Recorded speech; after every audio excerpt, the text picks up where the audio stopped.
I'm Joseph. And I'm Nick. And this is Fish Jelly. Yeah, sure is. Oh, that's all we get? Okay. That's all you get today. Sorry. How are you? I'm good. How are you?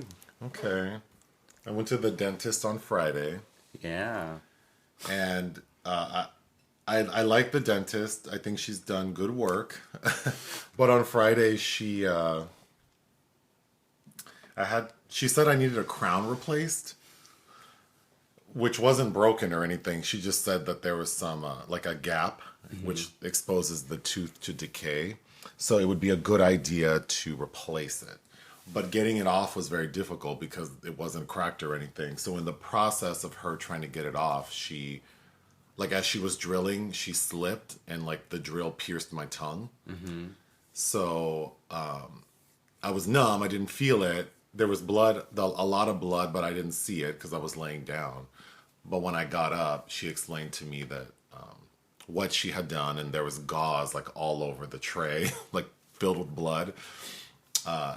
So, you know, as the anesthesia wore off, I could tell that my tongue was in pain, or I was in pain.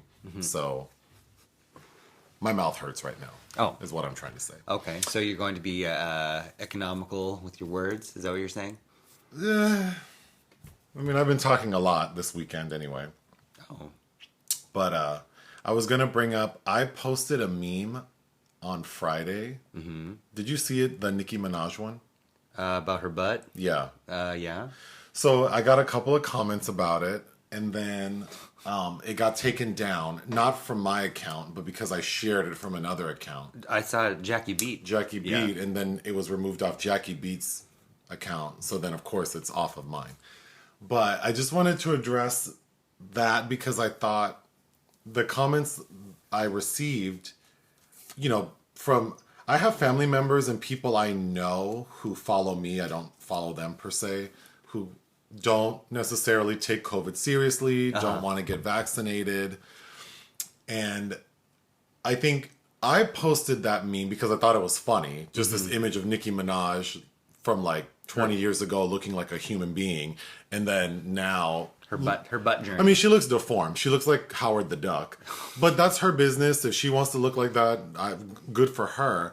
But I think it's funny that she just looks so different, but then is critical of this vaccine, which I can go on and on about. But why I posted it was, she's not qualified right. to talk about public health and safety matters.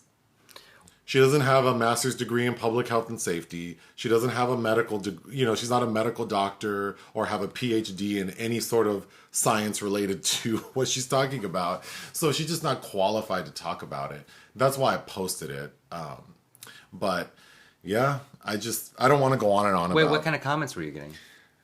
Just like, we don't know what's in the vaccine, or like it's, like it wasn't FDA approved, or like what she did was natural, like she transferred fat from one part of her body to another. Oh, please. So, and I'm thinking like natural. I'm thinking like, okay, first of all, that lady underwent elective surgery to augment her appearance, which is fine. I've done it too, but she went under general anesthesia. So to me, it's like, so I just think it's like, again, I don't want to go on and on, but it's just so frustrating to me. It's depressing to realize how stupid and selfish people are. Yes. I don't give a rat's ass what people want to do with their bodies. If you do want to get the vaccine or not, it's your decision at this point, so who am I to say you should do it? And I'm not qualified to explain to you why you should do it. I just think it's depressing that it's like what people choose to be vigilant about. Oh, yes, I know. Because even like the people I know and the family members, it's like you're obese. You are certainly going to develop type 2 diabetes and atherosclerosis and hypertension, and you're sedentary, you drink too much, you smoke, you engage in recreational drug use, you spend too much time in the sun, you're certainly going to get skin cancer. All these things that people seem to have no issue with. But then this one thing is just like, no, I'm not putting that in my body. Yeah, it's But funny. all the raw dicks you take, that's fine. Well, it's funny, yes. But again, that it's in the same way that religion works, is the way that people take in information. Pick and choose. What they and it's just not... It just shows a lack of education.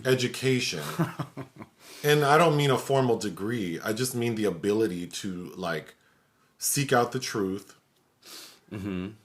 Yes, And it's frustrating. and make sense of it all. Like if if an individual makes a well informed decision, I have no choice but to respect that. But people are making well informed decisions. Well, and I don't mean just COVID. I mean in general. Like there are a range of things in this world that are detrimental to people's long term health.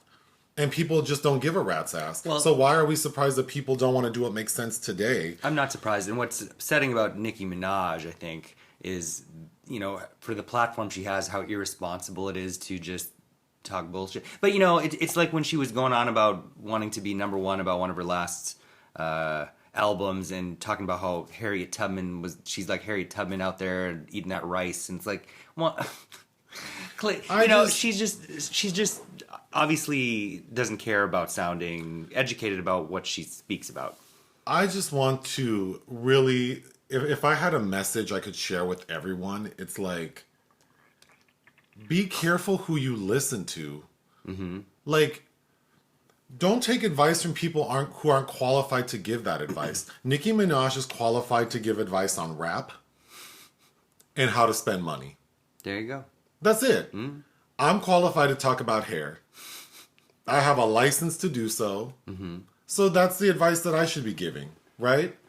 So it's just like, in the same way that I wouldn't take fitness and nutrition tips from a fat bitch, and I wouldn't take relationship advice from someone who can't find or keep a man, I'm not going to listen to someone with no medical or science expertise about my health. Mm-hmm. But it's like, it's your health. Like, you need to make decisions that are best for you. Stop listening to people who don't know what they're talking about. It's just so frustrating. And then to stand up for like, you don't like something I posted or you want to argue about it. Don't argue with me. Mm-hmm. I'm not giving you advice. I'm just posting shit because I think it's funny and ridiculous. And it's like, you want to put energy into that, but like not your own health. And it's not just COVID, like I said. People are losing at life in many ways. Oh, yeah. But then I have a nice life. It's funny. So I'm not pressed. It's just like I see other people. Yes, but it's funny, the alliances something like her statement attracts, because I saw like Rose McGowan coming out and defending her. It's like, do you really want to be... not that I disagree with a lot of the things that Rose McGowan does stand up for, but to be taken with a grain of salt in some ways. But I'm not brainwashed. I'm not drinking the Kool-Aid. But really, my ultimate message that I think we could all benefit from when we think about a lot of things in life is risk assessment. Mm-hmm. Like, I'm a 42-year-old person with no underlying health conditions. I'm in moderate shape. I do exercise. I eat okay. So, am I super scared that if I were to get COVID, I would die? No.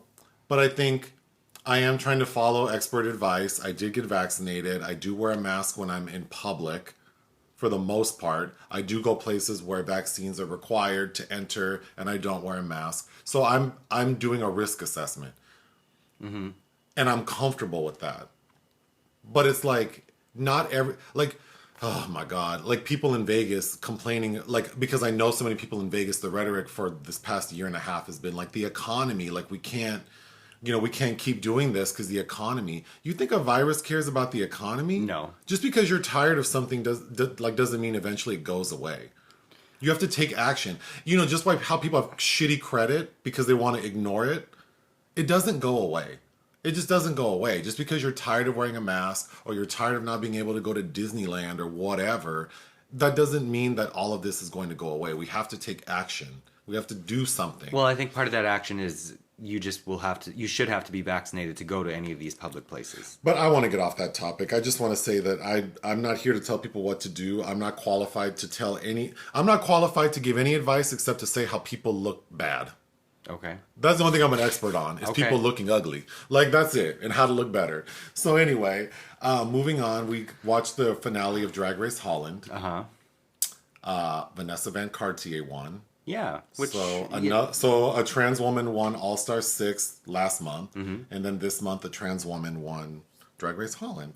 I was happy with her winning. I was too. She was you know, it's only 10 contestants, so the season is small. But there were moments when I thought she underwhelmed.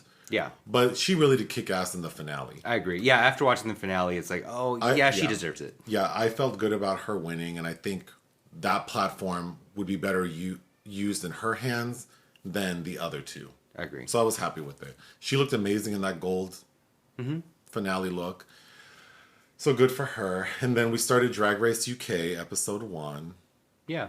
I was pleased. My only feedback is the lighting and the camera angles on the judges panel, particularly Rupaul, looked a little crazy. So I don't know if as Ru ages, we're going to get more sort of like inventive with how she's presented. Potentially. Which is fine. She looks amazing, but it was a little jarring. Okay, The White Lotus. Yes. So when we started reviewing Nine Perfect Strangers, we got so many comments like, why didn't you review The White Lotus? It's so much better. Which I thought was funny because it's like, how would I know? How would I know? I haven't seen either, so how would I know? But we did complete The White Lotus. And I wanted to bring that up because someone brought up in the comments the first Purge and what our thoughts were. The Forever Purge. The Forever Purge and what our thoughts were on that the white main character and his comments on how like we would all be better off. Like he's not racist, but he thinks like we would be better off like not mixing. Like sometimes segregation makes things easier, which we can talk about that, I guess. That it's not that I wanted to talk about that question, but it made me think about The White Lotus, and I don't want to do a recap of The White Lotus because I'm not prepared to do so. But I did think it related to Connie Britton's character and her family. Oh yeah. And how the dad talked about, and even she talks about how the cis white male is under attack, and we need to be sensitive to the brother because of that. And I thought that was really interesting because I don't think that's unreasonable. I can see how some cis white men feel like they're under attack because they don't feel like they're part of the problem. And I can appreciate, and I've said this for as long as I can remember, I can appreciate white people being mad, like, well, because they're like, I'm not racist, I didn't own slaves. And obviously it's bigger than you not owning slaves as being part of the problem because you're not part of the solution. But you can go ahead. So do you want to say something about that? Well, I just think that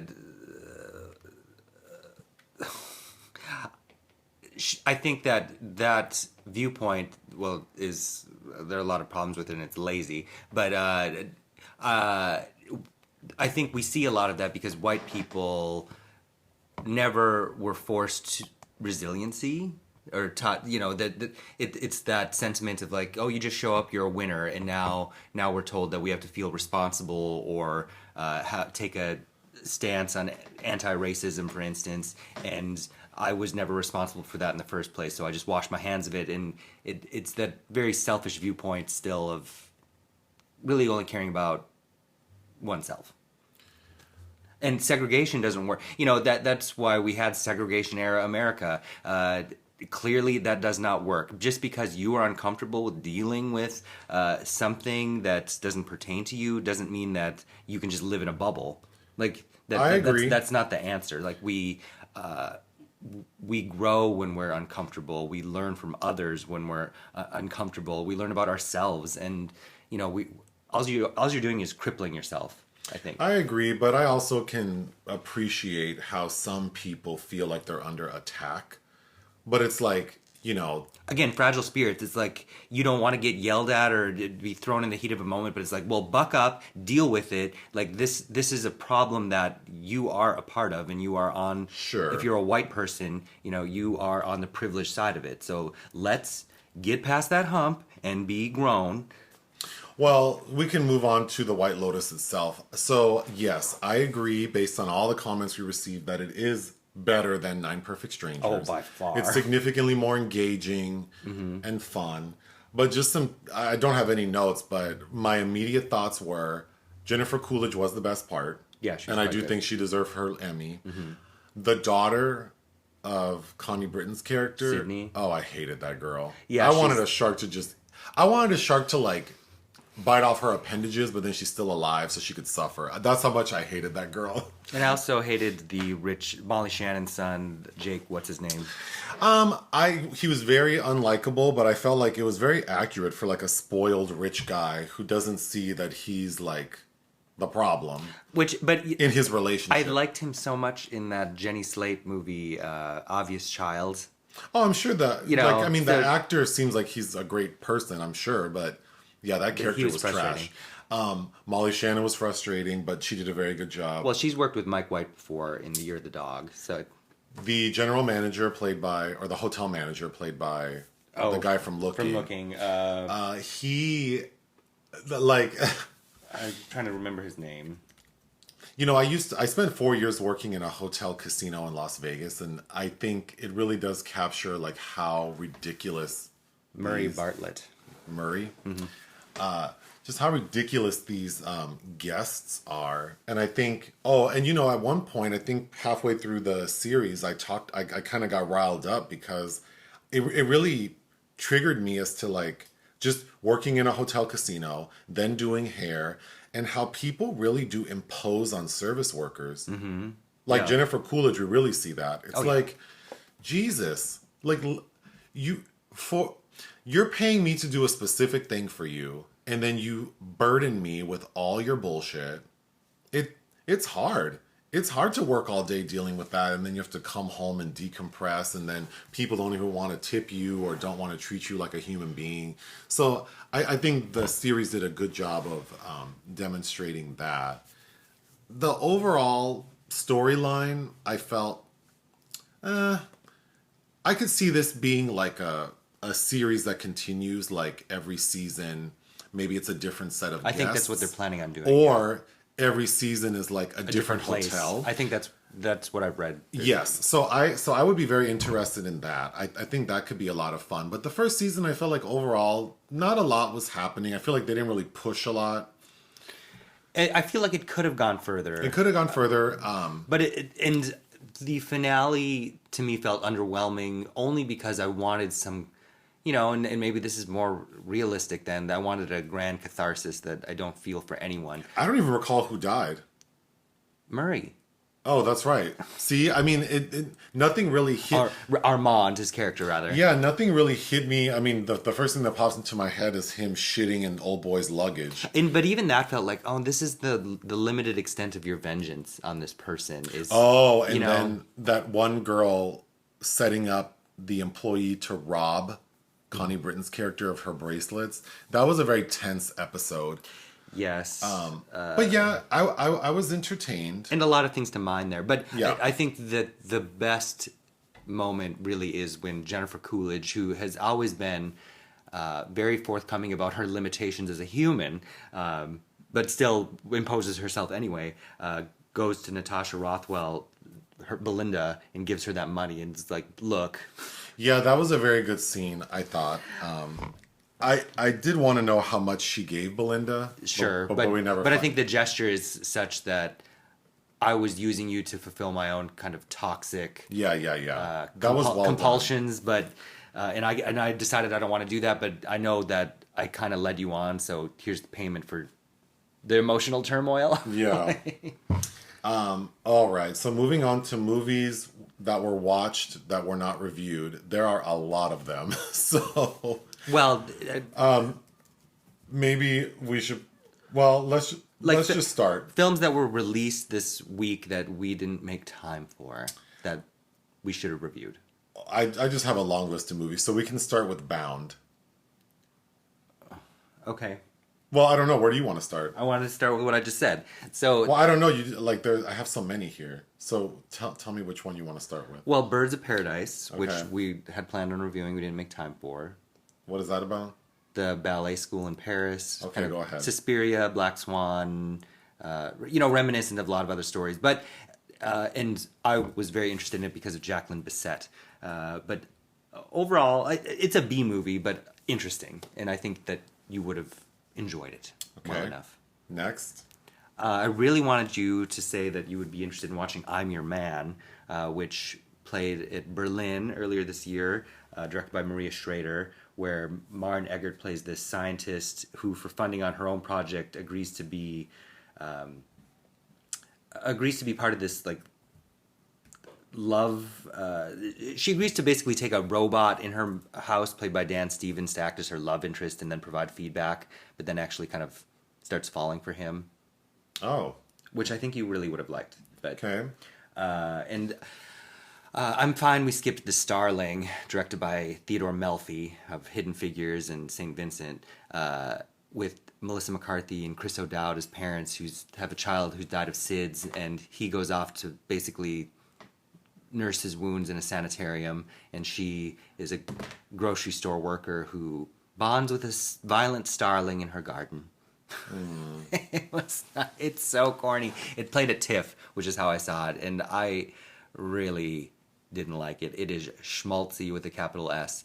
But yeah, we didn't get to that. And also Antoine Fuqua's The Guilty, which is a remake of, I believe, a Danish film with Jake Gyllenhaal playing a bad cop / white knight 911 phone call operator. Got a theatrical release this week. I believe Netflix releases it next week. But I also really didn't care for that. It's a lot of Jake Gyllenhaal. Okay. Although it's better than that Antoine Fuqua movie he just did with Mark Wahlberg.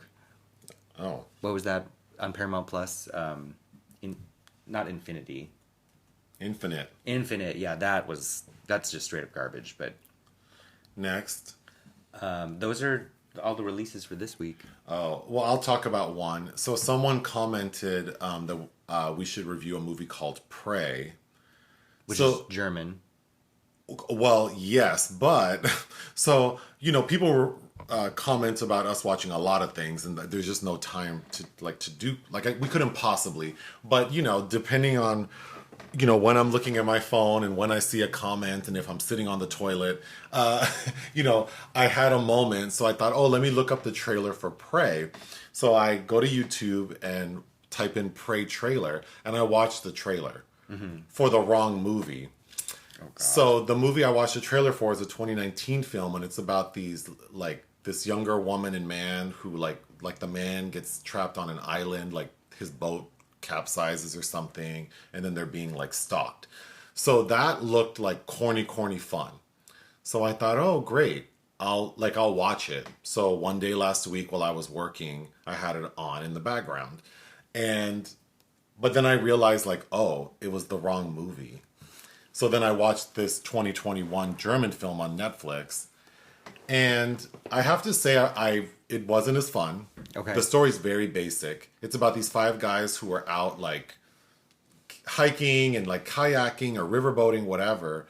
So, and it's these 5 straight dudes, 2 of whom are brothers, and when they make their way back to their very nice Audi SUV or Mercedes, I can't recall at this moment, to go back home, they hear a gunshot, and one of them gets shot, and very quickly we realize they're being hunted. Oh, that's what you were watching when I came home. Yes, yeah. And to wrap it up, we find out the person hunting them is a woman who sometime prior was out in that same area with her young daughter, and a hunter accidentally shoots the daughter because he's kind of harassing them, harassing the mom because she's pretty. And she's like, get away from me. And the guy accidentally shoots his gun and kills the daughter. So now this mom is out here in these woods, I guess, killing all hunters. Yeah. I thought the basic premise was too thin to carry a feature-length film. Because they fill a lot of it in with the contention between the 5 guys. Because they're kind of dicks to each other. Which sounds a lot a film starring Rafe Spall recently as well. Well, then we find out that the 2 brothers, one cheated on the other, one had an affair with the other's lady. So, and then of course this woman kills off all of she kills off all of them but one, and then in the end she kills herself. She jumps off a cliff and dies. So, yeah, I was underwhelmed by the story. But I thought I would bring it up because I did watch it. I'm also underwhelmed by the title. I'm also very tired of all these releases that have these generic titles that several other films have titles for. Yeah, you don't like that. That's tired. But we can move on. We watched Bound. Yeah, because I think we were in the mood for a heist film, and I suggested that because I love it. And I had never seen it. I obviously know about it from like when I was in college and going to, Hollywood Video, and they would have it like in the gay section. But, lesbian shit usually doesn't pique my interest as quickly. I know, and I've had, over the years, I've had trouble getting other gay men to watch lesbian-related films. But I have to say, Bound is fun. Oh, yeah. And I think there are, Jennifer Tilly is quite, I think by nature, kind of camp because of her voice. But there are moments in Bound that are quite thrilling. Mm-hmm. Particularly the scene, which I thought was very well done. It's basically Jennifer Tilly. She's dating a gangster who has like $2 million in his house. And she comes up with a scheme to steal that money with like the neighbor lady, Gina Gershon. Corky. Like they're going to steal this money and then go off together as lovers. But anyway, the scene where Gina Gershon is explaining how they're going to execute the heist. So then we see it. And as the audience, I'm like, oh, okay. It was very good, like watching what we think is going to happen. And then we find out it did happen. Mm-hmm. So as she's explaining the details of the heist to the audience, it's happening. So they are successful. But then the aftermath of them taking the money and actually getting out of the apartment building is like the second half of the film, which I thought was also very well done. Yeah, I really enjoyed it. I would probably watch it again. Oh, yeah, no, I've seen this film several times. I think Gina Gershon and Jennifer Tilly are really sexy and a lot of fun to watch. This was the first film directed by the Wachowski siblings, who would go on to do The Matrix, which Joe Pantoliano also was a part of. I also really enjoyed John P. Ryan in this. Who's he? He's the older gentleman. He was in the movie It's Alive, the Larry Cohen horror film. But he's the one that really likes Jennifer Tilly, who really likes Violet. Oh, sure. And kind of, she that's who she finesses to get away. Yeah. Let's move on to... Oh, and Christopher Maloney, of course, is in it. Sweetback's say the title, Sweetback's badass song. Yeah, Sweetback's badass song. Okay, Melvin Van Peebles, who we'll talk about. Peebles, sorry.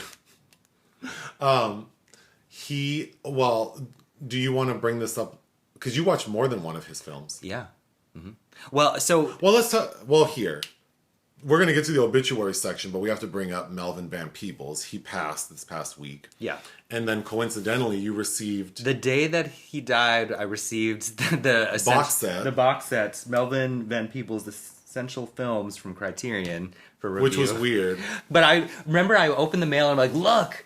And that's not the only serendipitous package we received last week. We'll get to it. Okay. Because the film we're talking about today. Oh, yes. But... So that was odd that the day he passed, you received this Criterion box set. But I was very excited to get it. I'm like, oh, I can't wait to watch these. Previously, together, we've only watched Watermelon Man. So, which I feel like Watermelon Man is a movie that we need to make a video about because it is so good. But you watched two films from the collection already. Sweetback's I've watched the entire collection. Oh. Together we watched Sweetbacks, and it's one of those films I had never seen because I'm aware of its importance, and it's something that needs to feel like more of an event that you're doing. Okay, well, I also tried to watch it, and I will just say that the opening scene I found very disturbing. It is. And for some reason, it really turned me off to the film, so then I kind of my attention waned. Sure. And I don't even... I was present for the entire film. You were, yeah. But I don't remember any of it, really. Okay. I was really turned off. So I'll let you talk about it, but the opening scene is... Sweetback is the character played by Melvin Van Peebles, but the film opens with him as a 13-year-old boy. Played by his son, Mario. Who lives in, a brothel. Mm-hmm. So we see him cleaning up in this whorehouse, and one of the prostitutes seduced, well, you can't say she seduced him. She rapes him. She rapes him. This adult prostitute female, rapes and molests this young teenage boy, and we see it. And I was very uncomfortable because we see this nude boy, and we see him on top of this nude woman. There's no special effects. They're really doing this thing, and I was just really bothered by that. It is. But if you think about, this is 1971. but people, I think that white America dismissed this film already anyway. But if you think about the controversy of Louis Malle's Pretty Baby with Brooke Shields as the childhood prostitute, which everybody was disturbed by. To me, this does play as more disturbing. I'm not disturbed by things that actually happen. I understand that children are put in these circumstances. I just actually seeing it, actually seeing this boy nude simulating sex on top of this adult woman who's also nude, just really bothered me.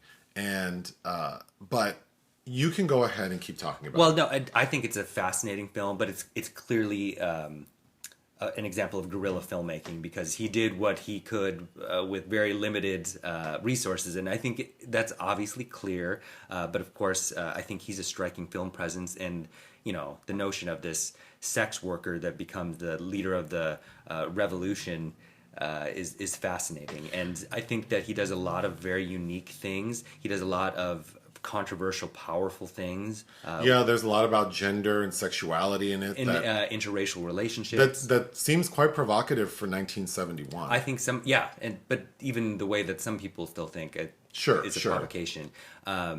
So I hope that we go into more in a review of the film, but that night we watched it, I had one of the probably the best double features I've ever treated myself to, because immediately afterwards I watched Mario Van Peebles' 2003 film Badass, in which he plays his father Melvin in the making of this film, which I thought was a really loving homage. I felt that was a really emotional film, and I think if you see it, you'll probably have an even greater appreciation for Sweetbacks. Okay, what I'm lost on my list. Is the next thing we're going to talk about Skin Deep? No, let me finish with Melvin. The next thing. So I'd never seen his first film.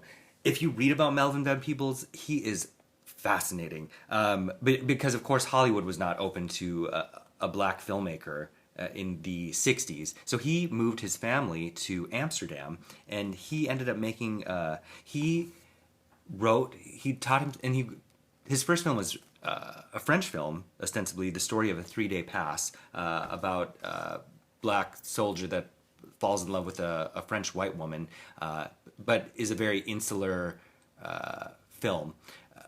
But he taught himself French, wrote a novel in French. It took advantage of a law in France that if you will get funding if you're adapting your own written material. So he actually wrote a treatment for The Story of a 3-Day Pass. Then the book itself was written after the film. And then because that movie came to premiere in the U.S. at the San Francisco Film Festival, that is when he attracted the attention finally of the Hollywood studios, and how he came to do a second film, Watermelon Man, with Columbia, his only studio film.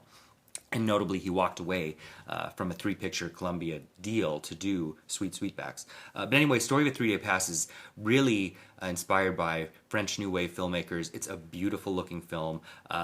There's some great insert essays in the collection. But we could do a podcast all of its own, talking about how much more authentic this is than something like Stanley Kramer's Guess Who's Coming to Dinner, which was the same year. Because this is 1967, and that's the year where interracial marriage finally became legal in the U.S. Anyhow, and then the other film to talk about briefly is Don't Play Us Cheap, which is a film version of his Broadway musical starring Esther Roll and Avon Long and Mabel King, who you know as Eveline. Oh, yeah. Okay. Fascinating. In each of the 4 films in the set really do have a unique feel to them, and Don't Play Us Cheap I think you'd really like, because it's about 2 of Satan's imps, who are bats, basically, that are sent to this party in Harlem to destroy the party. And it's kind of about, I guess, how Black Joy overcomes that. But these 2 these emissaries of Satan show up at this party being thrown by Esther Roll, and one of them falls in love with her daughter, Ernestine, and the other one, Esther Roll kind of has a fancy for, but he runs away from her. Anyhow, very interesting, fascinating person and filmmaker. Yeah, Melvin Van Peebles seems like a fascinating creative. But yeah, just highly can't recommend enough. Okay, so then moving on to Skin Deep. Oh God, you were there. It's what was that? Was I? Yeah, Severin put it out. It's Let me see a picture. two- Oh, with the brain. Yes. So it's Gabriel Bartalos directed it. It's 2003. And I was interested because he was a special effects artist on Brain Damage and even Matthew Barney's Cremaster Cycle, which, you know, if you've seen those films, the visual effects are stunning. But he directed this film called Skin Deep, which is such a Texas Chainsaw Massacre ripoff. That's right. That's right. Yes, I did watch some. I found it really painful getting through that. Well, because some of the acting is, I mean, there were choices made. The choices are, yeah, and it's clear that it's not trying to be that. It's also, even with the Brain Man, I think trying to be kind of David Lynchian almost, in, like, you know, early Lynch, like Eraserhead. Then there's Death Screams. Arrow Video put that out, again, another early 80s horror film that is so cheap it was hard to watch, even in this restoration. And even though it stars some porn star, she's not Marilyn Chambers in David Cronenberg's Rabid. In fact, I was watching that, I kept forgetting, like, who's the adult film actress that's making this notable for a film? Anyway. Deep Cover. Oh, So Criterion, and we'll get to this more later. Obviously, I love reviewing and watching Criterion films. You know, the loving work that goes into the restorations and kind of the importance of keeping the notion of a literary canon for queer and black filmmakers has always been extremely lacking. So you can tell that they are making an effort to kind of restore that erasure by getting all these. They're finally getting more black filmmakers into the fold, and I couldn't have been more happy to experience Deep Cover for the first time, directed by Bill Duke, starring Larry Fishburne. Bill Duke? Bill Duke. The Bill Duke. The Bill Duke. Oh. He's directed a handful of films. I didn't know that. You didn't know? Okay, this is his first. Interesting enough, I think his debut is an adaptation of a Chester Himes novel, who wrote Cotton Goes to Harlem, which Ossie Davis adapted, which I also watched this week. But Deep Cover is kind of a L.A. neo-noir starring... It's the last time Larry Fishburne was credited as Larry Fishburne, and also starring Jeff Goldblum. He's, as the title suggests, is an undercover cop trying to infiltrate this drug ring. It is a little rough around the edges. It is beautifully shot, and I forgot how handsome Lawrence Fishburne was at one point. Shade. And then I Got the Hookup. That was trash. I had hope. You know, I do like me some John Witherspoon and some Cheryl Underwood. They're the only good parts of this movie. And then I do like Master P. Master P is not charismatic, But as a lead. No, he's not. Anthony Johnson has a little more luck in this than Master P does. The first 20 minutes, I was hopeful for it picking up, but it doesn't. It's really, what would be called an urban comedy today, but it is so silly and stupid and... but Cheryl Underwood is funny, and so is John Witherspoon. So, projects of interest. I just had one. Maldoror? Yeah, Fabrice Duwels, hot off his premiere of Inexorable at the Toronto International Film Festival, has already announced another project that's based on the real-life case of a pedophile serial killer from Belgium in the 90s, I believe, and he's reuniting with Benoit Poulvord, who he's now worked with twice before in Inexorable and the last film he did before that, which I'm blanking on the title. All right, moving on to the obituary section. Yeah, a lot of people died. Many people. We already talked about Melvin Van Peebles. Mm-hmm. He gone. You just mentioned Anthony Johnson, who most people... Well, I probably should have looked up his biggest credit. To me, I would assume his biggest credit is Friday. But he's also in House Party, right? Is he? I thought so. Okay. Willie Garson, the guy from Sex and the City. I'm not super familiar with Sex and the City. I wasn't one of those gays who watched it when it was on. But he gone. I know Sarah Jessica Parker is... She was devastated, she said. Oh, I've only seen the 2 films. Actually, I've never watched the series. I've watched some of them, but I know he played a gay person. Yeah. That's all I know. And then Sarah Dash from LaBelle. Yeah. She passed. I was a big LaBelle fan, but I discovered LaBelle in college because I always liked Patti LaBelle. Mm-hmm. And then I remember going to a used CD store on this, right next to the college. And I would go there all the time and buy used CDs. And I remember seeing like a greatest hits collection from LaBelle. So I don't even think I realized that there were three people. Yeah, yeah. I just thought it was probably LaBelle who sang Lady Marmalade. And I still on my my iPhone, I have that CD like downloaded onto it. But yeah, LaBelle and the Bluebells, they have quite a few great songs. She was 76. Yeah, which, you know, in the scheme of things, really isn't that old, but... No, but what a life. Yeah. What a life. And she seemed like a really sweet lady, like just her, people's faces just look like, like they'd be sweet. That's what I think of when I think of, I can picture her face and I always thought she would be a very nice lady. We've been talking a lot, so we only have like 20 minutes left. Let's talk about your selection. So another interesting coincidence was this was my week to choose a film. Mm-hmm. So I had, in my mind, had chosen it. And then the next day, you receive a package from Criterion. And it's the film Love and Basketball. Yeah. And that was the film I was going to show you. Okay. So don't ask me why I was thinking of that. Yeah, I don't know, because you haven't seen it either. No, but I was thinking, what are some like urban classics or, just like black films that everyone would talk about when I was a little younger that like I haven't seen. And it was either Love Jones or Love and Basketball. Okay. And then I thought, let's do Love and Basketball. Not knowing who's in it. I just know that movie. And then here you are with the Blu-ray Criterion.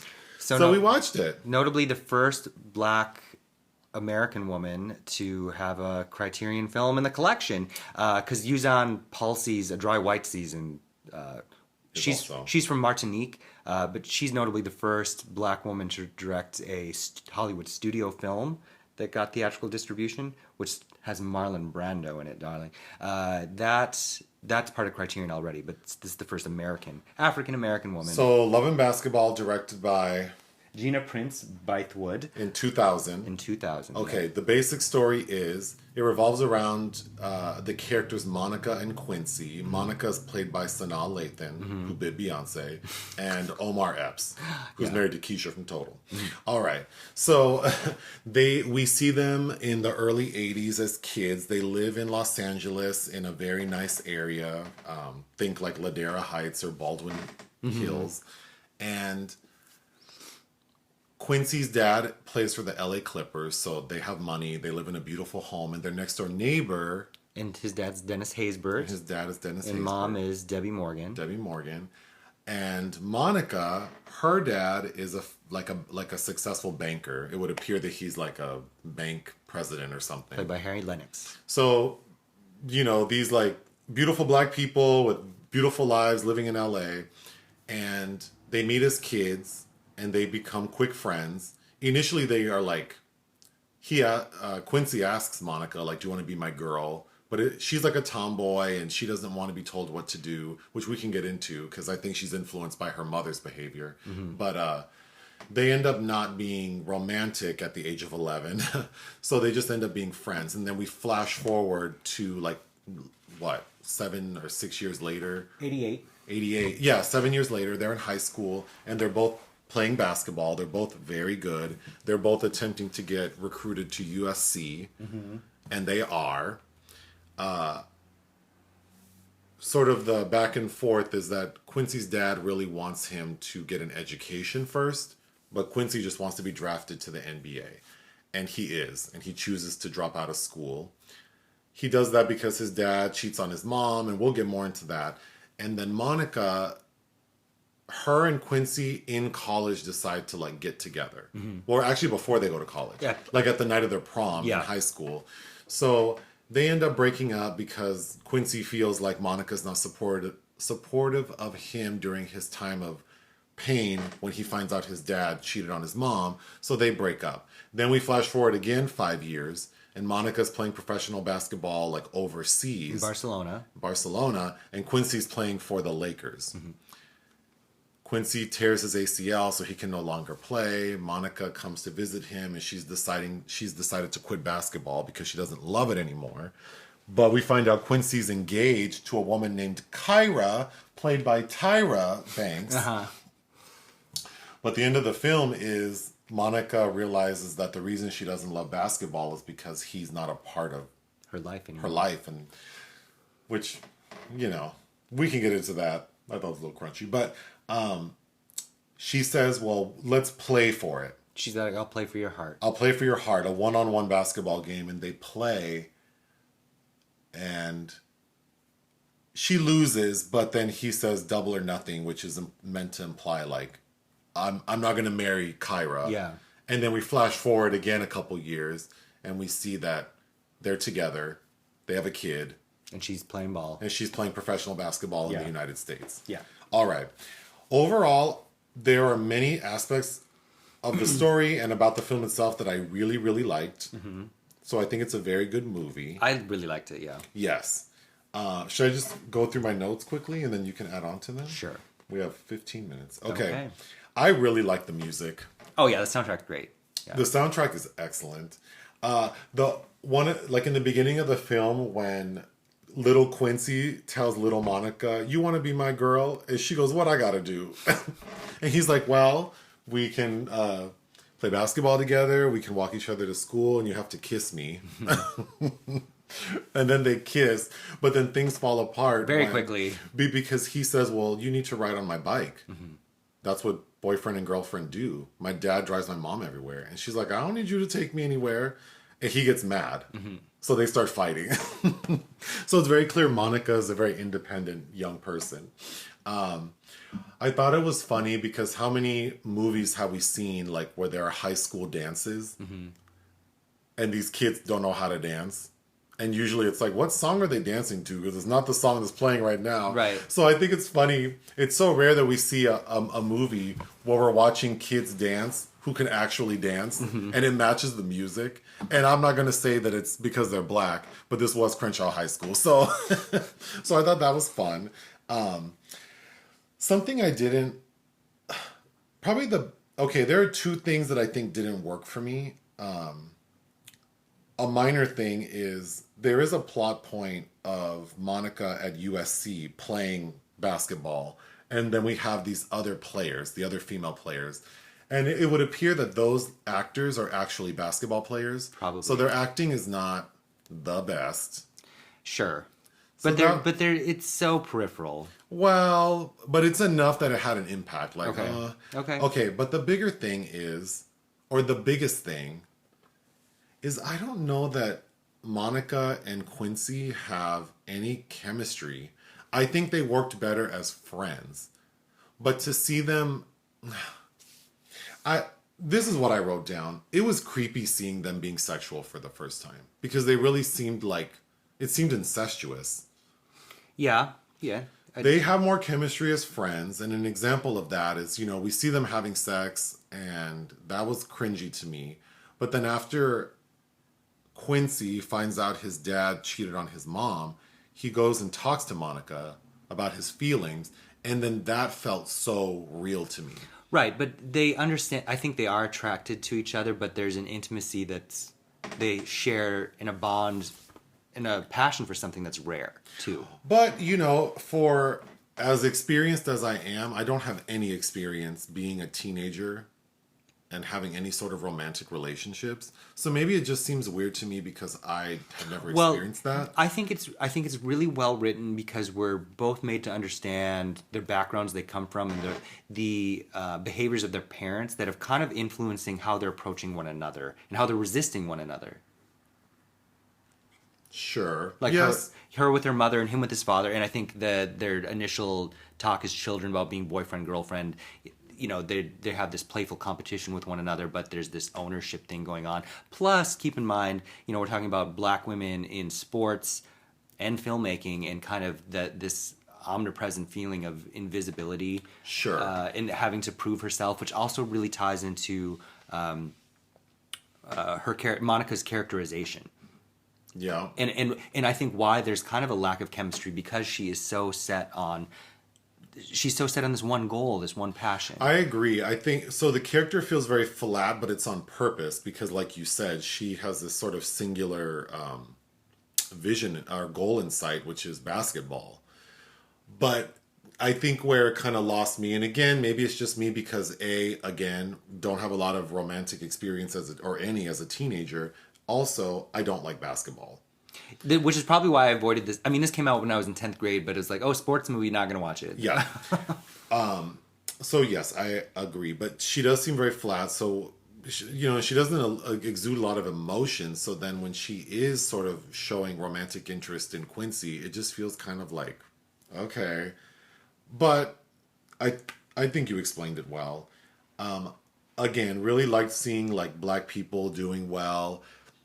Oftentimes I avoid black film because I don't want to be triggered. Like some bullshit's going to happen. Reality's going to happen. Yeah. So sometimes it's nice to be able to watch a film and know that I can like exhale and that it's just going to be a story about black people amongst themselves without all the exterior craziness. Yeah. So I did appreciate that about this film and seeing black people doing well. I really liked Quincy's dad's emphasis on education.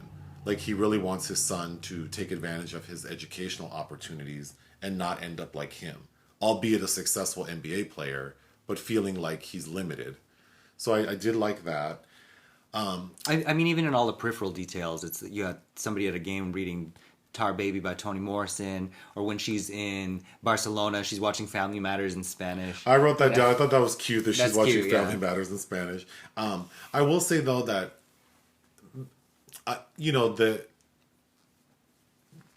the plot point that sort of causes Monica and Quincy's relationship in college to deteriorate is Quincy losing his trust in his father.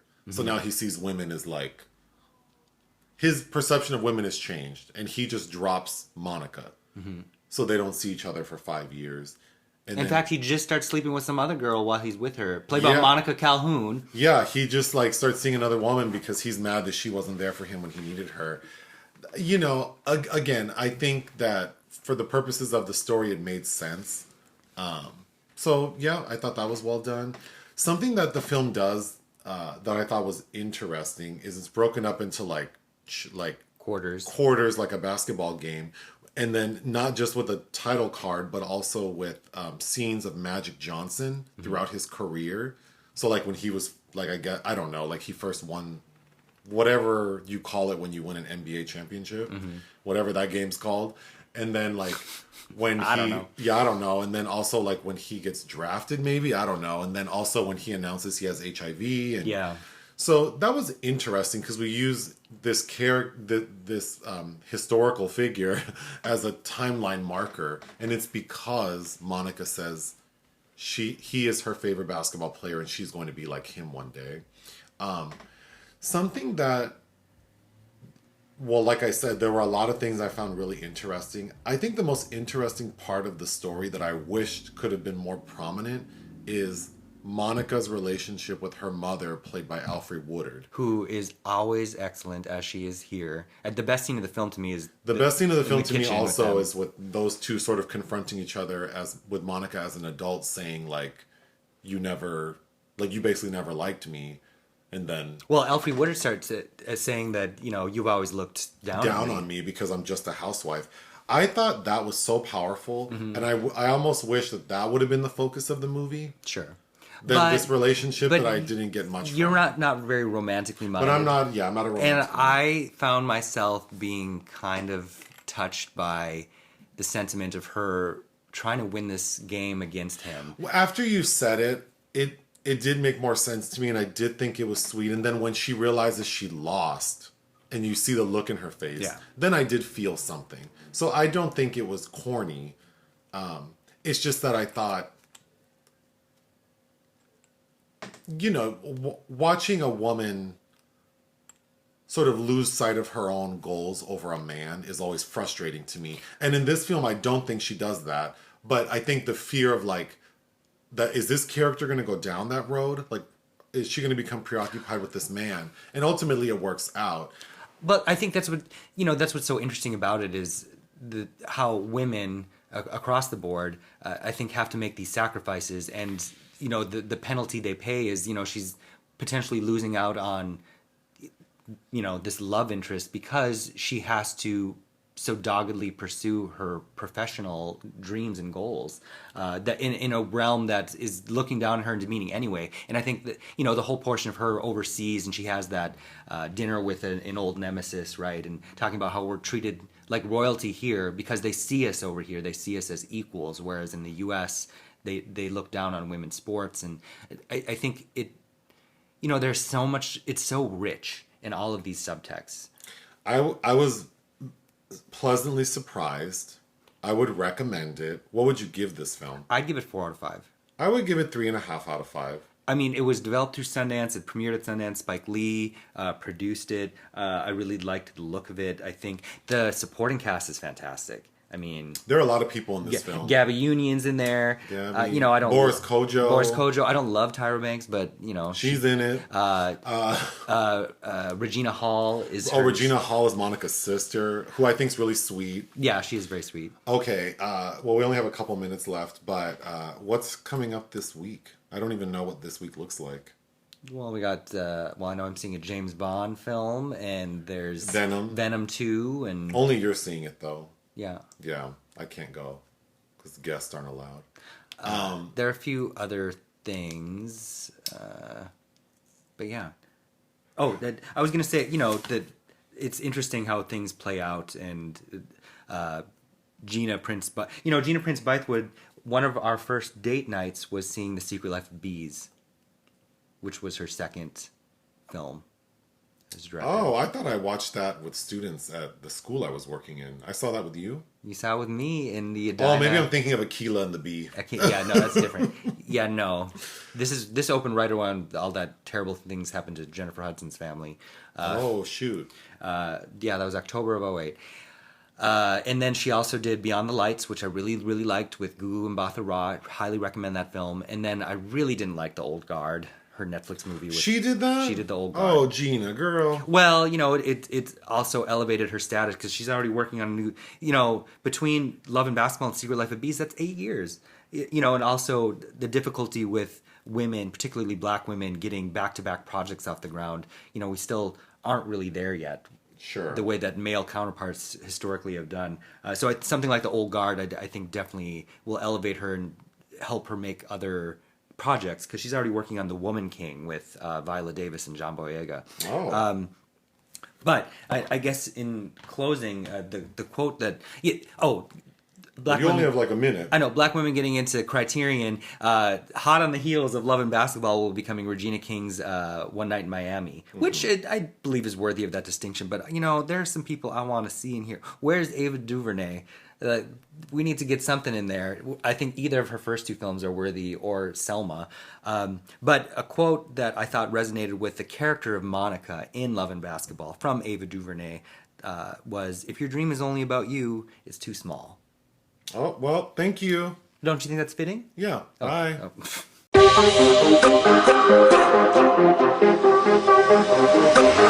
Oh.